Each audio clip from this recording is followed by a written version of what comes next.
वळूया पुढच्या बातमीकडे। नार्वेकर आजारी होते मात्र अचानक बरे झाले असं संजय राऊत यांनी म्हटलेलं आहे। न्याय देणारेच आरोपीला घरी जाऊन भेटतात अशी टीका संजय राऊतांनी केली आहे।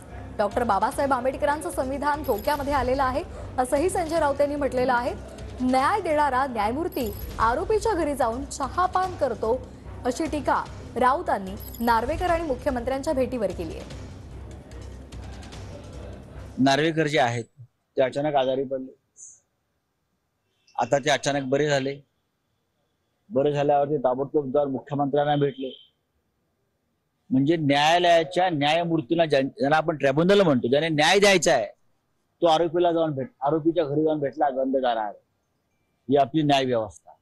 म्हणून डॉक्टर आंबेडकरांचं संविधान धोक्यात आहे असं आम्ही म्हणतो की न्यायमूर्ती ज्याच्यावर न्याय करण्याची जबाबदारी सर्वोच्च न्यायालयानं सोपवलेली आहे, तो न्यायमूर्ती उठतो, गाडीत बसतो आणि आरोपीच्या घरी जातो आणि आरोपी बरोबर चहापान करतो आणि हसत हसत बाहेर पडतो। ही या देशाची अवस्था आहे।